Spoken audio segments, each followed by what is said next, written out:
The blistering sun cast merciless rays across Katherine Jones's tear-streaked face as she pulled desperately at the iron shackles binding her wrists to a weathered wooden post, the only vertical structure for miles in the unforgiving Nevada desert of 1876. Her once fine traveling dress was torn and coated with dust, her throat so parched she could barely swallow. 3 days had passed since the stagecoach bandits had left her here to die punishment for refusing the advances of their leader. Katherine's vision blurred as she slumped against the post. The water canteen they'd mockingly left just beyond her reach had been empty since yesterday. Death seemed inevitable now.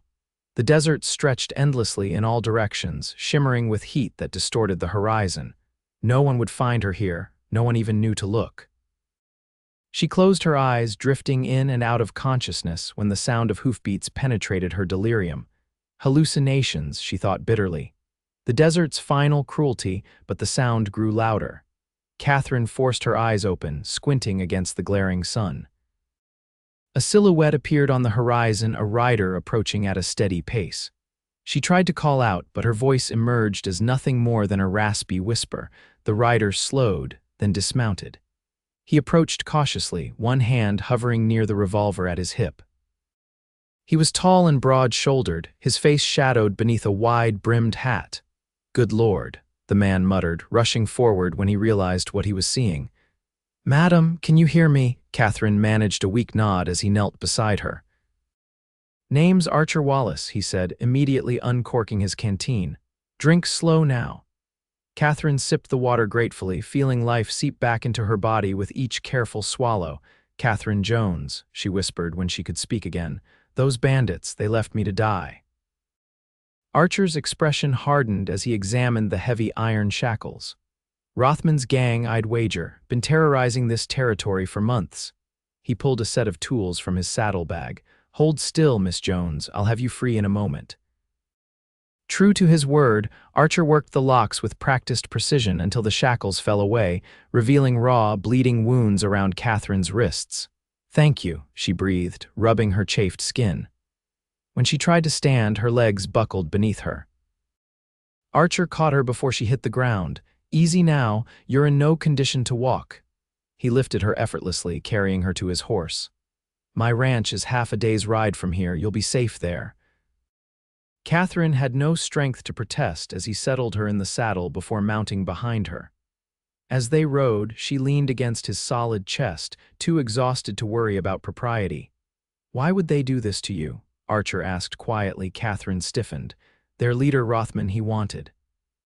Things I wasn't willing to give. Said this would teach ladies from back east not to be so high and mighty." Archer's arms tightened around her protectively. "You're safe now, I promise." The journey passed in a haze for Katherine. Archer spoke occasionally, his deep voice rumbling in his chest, telling her about his ranch and the small town of Silverwood nearby. When she began to slip from the saddle, half-conscious, he held her more securely against him.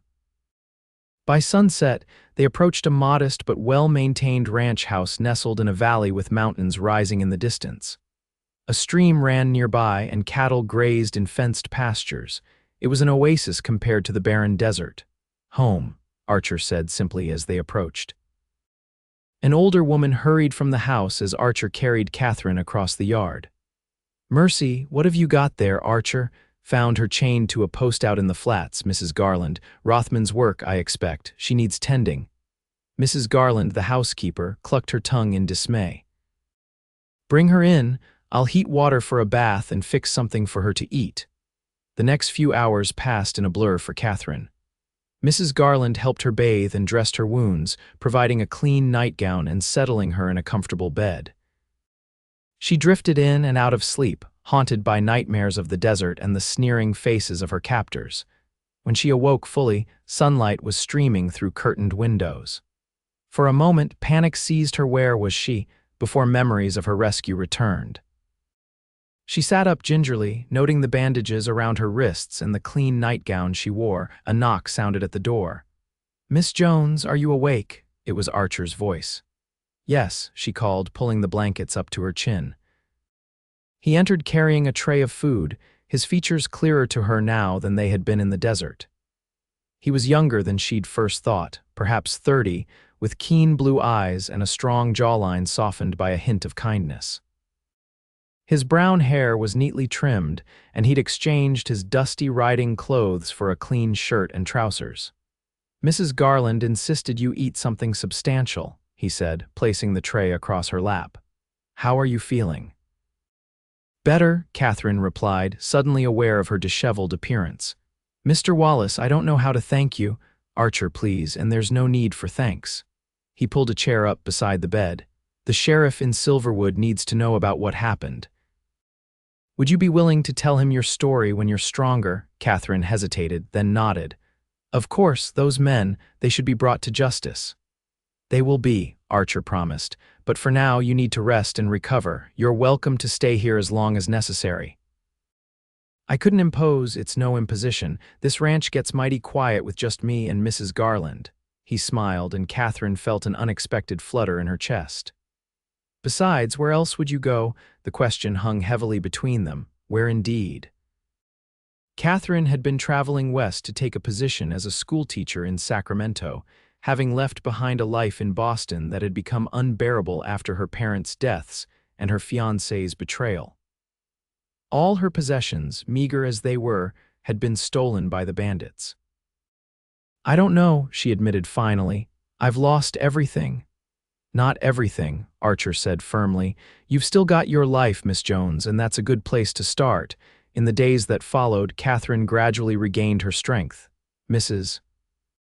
Garland, a widow who had worked for Archer since his parents died 5 years earlier, took Katherine under her wing, providing her with some simple dresses and teaching her about life on a ranch. Archer rode into town to inform the sheriff about Katherine's ordeal and the location where he'd found her. Sheriff Mills organized a posse, but the bandits had long since moved on, leaving only the grim post with its broken shackles as evidence of their cruelty. One evening, a week after her rescue, Katherine joined Archer on the porch after dinner. The sunset painted the western sky in brilliant hues of orange and pink, and a cool breeze offered relief from the day's heat. "It's beautiful here," Katherine said, settling into a rocking chair beside him. "So different from the desert." "The desert has its own beauty," Archer replied, "but it's unforgiving to those who don't respect it." Katherine shuddered, remembering the burning sun and the endless thirst. "I never want to set foot in it again." "Can't say I blame you." Archer studied her profile in the fading light. "Sheriff Mills sent a telegram to Sacramento about your teaching position. They've already hired someone else, thinking you weren't coming." Katherine sighed. "I expected as much. I was nearly 2 weeks overdue. What will you do now?" She stared out at the mountains, considering. "I'm not sure. I have no family, no position, no money." "Silverwood needs a teacher," Archer said casually. "Our last one left 3 months ago to get married. The children are running wild, according to Reverend Thomas." Katherine turned to him, hope blooming in her chest. "Are you serious?" "Completely. The town council's been looking for someone qualified. From what you've told me about your education in Boston, you'd be perfect. But where would I live?" "How would I? You could stay here," Archer interrupted, then flushed slightly. "That is, until you get settled. The schoolhouse has a small room attached that served as living quarters for the previous teacher. It would need some fixing up, but it could be made comfortable." Katherine studied him, this man who had saved her life and now offered her a future. "Why are you helping me like this, Archer?" He was quiet for a long moment, then said, "My mother always taught me that a person's character is revealed in how they treat those who can give them nothing in return." He met her gaze steadily. "Besides, I know what it's like to lose everything and have to start over." "Your parents," Archer nodded. "They both died in a flash flood 5 years ago. I was in Denver on business.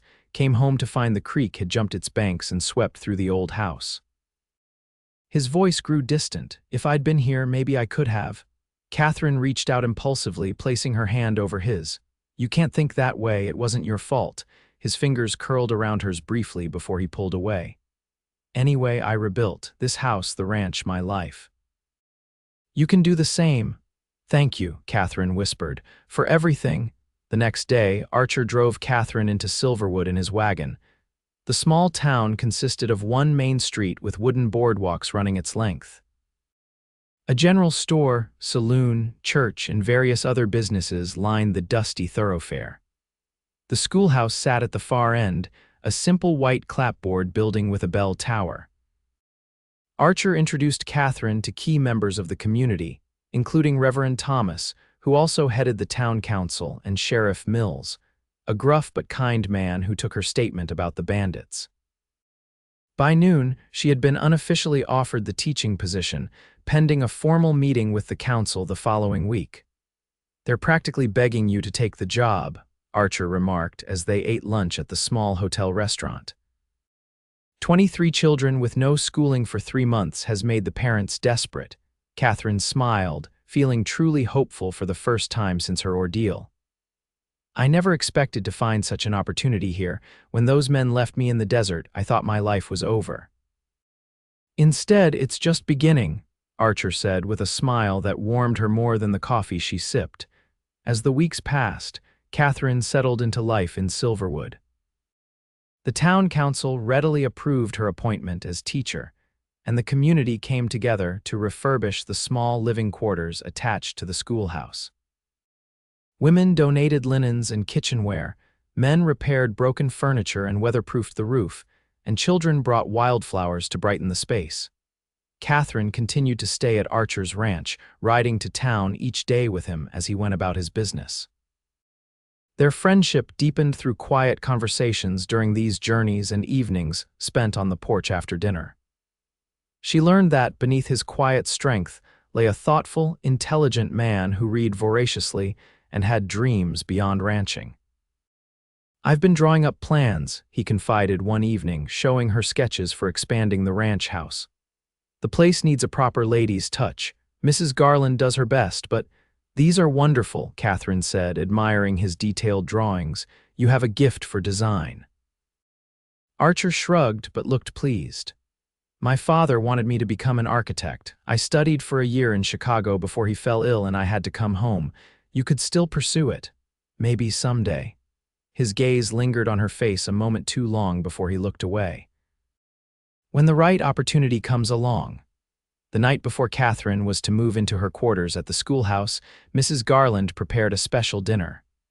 The three of them ate in the dining room, which was usually reserved for rare, formal occasions. "I've packed some preserves and bread for your first few days," Mrs. Garland said. "No sense in you having to cook after getting settled." "You've been so kind," Katherine replied, emotion tightening her throat. "Both of you." "I don't know what would have happened if—" "No need to think on that," Archer interrupted gently. "What matters is where you go from here."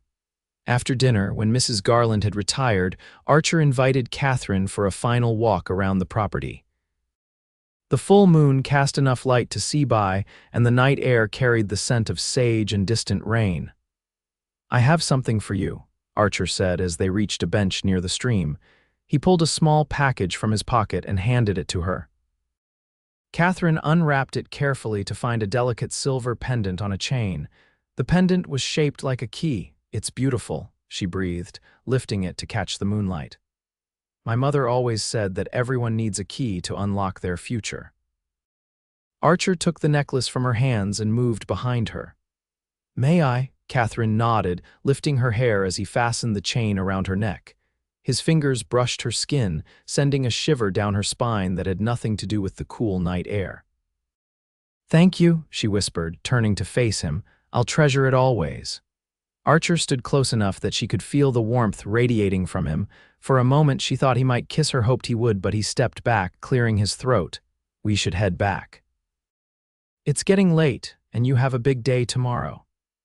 Katherine's disappointment was tempered by the realization that she wasn't ready to leave the ranch to leave him. These past weeks had awakened feelings she'd thought dead after her former fiancé's betrayal. But she had no claim on Archer, and he had offered friendship, nothing more. The following morning, Archer drove her to town with her few belongings. The schoolhouse living quarters looked welcoming, with fresh curtains at the windows and a vase of wildflowers on the small table. It's lovely, Katherine said, trying to sound more enthusiastic than she felt. Archer carried in her trunk and set it at the foot of the bed. The school term starts Monday. Are you ready? As ready as I'll ever be. She fidgeted with the key pendant around her neck. Will I? Will I still see you? Of course. I come into town several times a week. He hesitated. And you're always welcome at the ranch for Sunday dinner. Mrs. Garland would be disappointed if you didn't visit. Just Mrs. Garland. The words slipped out before Katherine could stop them. Archer's eyes darkened. No, he said quietly, not just Mrs. Garland. The moment stretched between them, full of unspoken words. Finally, Archer tipped his hat. I should go. Good luck with your new beginning, Katherine. As he turned to leave, Katherine impulsively caught his arm. Archer, wait. He looked down at her hand on his sleeve, then at her face, his expression guarded. Thank you, she said simply, for giving me back my life. You did that yourself, he replied. All I did was unlock the shackles. The first day of school arrived with 23 eager students ranging in age from 6 to 16. Katherine quickly discovered that while some had received excellent instruction from the previous teacher, others could barely read. She divided them into groups based on ability rather than age, winning the older students' respect by acknowledging their skills rather than embarrassing them for their deficiencies. By the end of the first week, Katherine had established herself as firm but fair, and the children were responding well to her methods. Parents stopped by to introduce themselves and offer thanks for her taking on the position. True to his word, Archer appeared in town regularly, often finding reasons to visit the schoolhouse. He built new shelves for her books, repaired a broken window, and once brought a young calf for the children to see during their natural science lesson. Katherine found herself watching for him, her heart quickening whenever she glimpsed his tall figure striding down the street. Their conversations, once so easy, now carried an undercurrent of tension that neither acknowledged.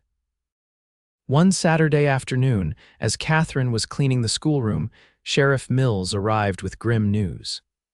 We've had reports that Rothman's gang is operating near Dry Creek, about 40 miles east, he said. I've notified the territorial marshal, but I wanted to warn you. They might have unfinished business, especially if they learn you survived to identify them. Katherine's hands trembled as she set down her broom. Do you think they would come here? Probably not, the sheriff assured her, but it's best to be cautious. Don't travel alone outside town for a while. After he left, Katherine sank into her chair, old terrors resurfacing. She'd been having nightmares about the desert less frequently, but now she feared they would return with renewed force. She was still sitting there when Archer arrived an hour later, carrying lumber to build a bookcase he'd promised for her quarters. Katherine, he set down the wood when he saw her pale face. What's wrong? When she told him about the sheriff's visit, Archer's expression hardened. I'm taking you back to the ranch. What? No, I can't just abandon my position, not permanently, just until we know it's safe. He knelt before her chair, taking her hands in his. Katherine, those men left you to die, if they discover you survived and can identify them. The fear in his eyes matched her own. All right, she agreed, just for a few days. They agreed that Katherine would stay at the ranch during the week, with Archer driving her to and from school each day. She packed a small bag with essentials, leaving most of her things in her quarters. Mrs. Garland welcomed her back warmly, and Katherine was surprised by how much the ranch already felt like home. That evening, unable to sleep, she wandered to the porch where she found Archer sitting alone in the darkness. Couldn't sleep either, he asked as she joined him. No. Every time I close my eyes, I'm back there chained to that post. Katherine wrapped her arms around herself, though the night wasn't cold. I keep thinking about what would have happened if you hadn't found me. But I did find you, Archer said firmly, and Rothman will never touch you again. I swear it. There was such fierce protectiveness in his voice that Katherine turned to look at him, really look at him, in the pale moonlight. What she saw in his face took her breath away. Archer, she whispered, why did you really bring me back here? He was silent for a long moment. Because I couldn't bear the thought of you being in danger, because the idea of something happening to you. His voice broke. Because I've fallen in love with you, Katherine. God help me, I've tried not to. You deserve better than a rough rancher who couldn't even protect his own parents." Katherine moved closer, placing her hand on his cheek. "There is no better man than you, Archer Wallace." When he kissed her, it was gentle at first, then deepening with months of unspoken longing. Katherine melted against him, feeling truly safe for the first time since before her parents died. "I love you," she murmured against his lips. "I think I have since you found me in the desert." Archer pulled back slightly, his eyes searching hers. "I want to court you properly, to give you time to be certain."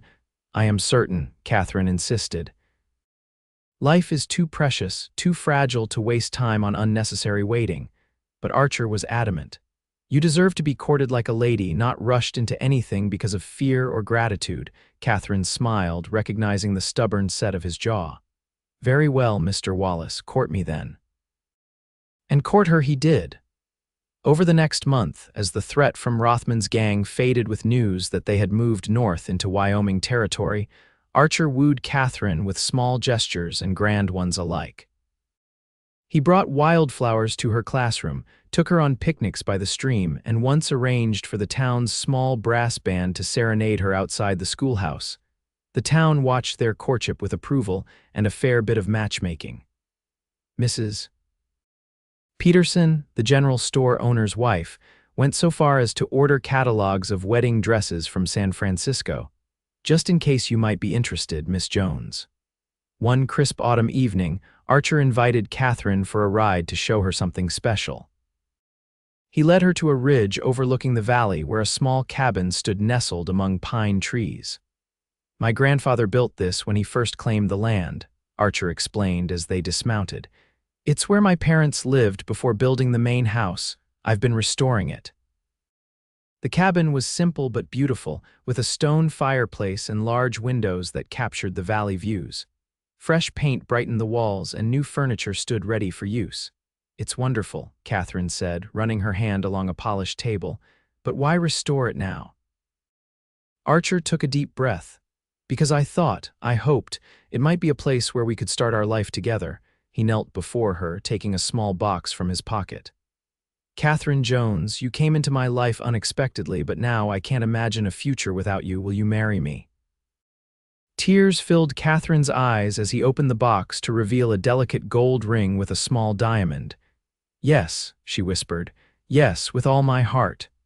Their wedding took place in December with the whole town in attendance. Reverend Thomas performed the ceremony in the church, which the townspeople had decorated with evergreen boughs and red ribbons. Katherine wore a cream-colored dress ordered from San Francisco, and Archer looked handsome in a new black suit. Mrs. Garland wept openly as they exchanged vows, and even Sheriff Mills was seen wiping his eyes. When Archer kissed his bride, the cheers nearly raised the church roof. The celebration continued at the ranch, where tables groaned with food contributed by everyone in Silverwood. As evening fell, the newlyweds slipped away to the cabin that would be their home. A fire burned in the hearth, casting warm light over the cozy space. Archer lifted Katherine across the threshold, setting her gently on her feet before kissing her with a passion that left them both breathless. "Welcome home, Mrs. Wallace," he murmured against her lips. Later, as they lay entwined beneath soft quilts, Katherine touched the key pendant that still hung around her neck. "You really did give me the key to my future," she said softly. Archer kissed her forehead. "We gave it to each other. When I found you in that desert, I was just as lost as you were in my own way. And now we've both been found." He pulled her closer. "And I'm never letting you go." Spring came early to the valley that year. The streams swelled with snowmelt from the mountains, wildflowers carpeted the meadows, and Katherine discovered she was expecting their first child. "A November baby," she told Archer as they sat on the cabin porch watching the sunset. "Just in time for our first anniversary." Archer placed his hand reverently on her still flat stomach. "I never thought I could be this happy." "Nor I," Katherine agreed, covering his hand with hers, "especially not that day in the desert. It's strange to think that something so terrible led to something so wonderful," Archer mused. "If Rothman hadn't left you there, if you hadn't been riding that particular trail, if you hadn't been so brave, holding on until I found you, Katherine leaned her head against his shoulder. Perhaps it wasn't chance at all, but destiny. Archer smiled, kissing her temple. Destiny or chance, I'm grateful for every day with you. From shackles in the desert to a life of love, it's more than I ever dared dream. And it's only just beginning, Katherine replied, as the first stars appeared in the darkening sky above their home, their haven, their promise fulfilled.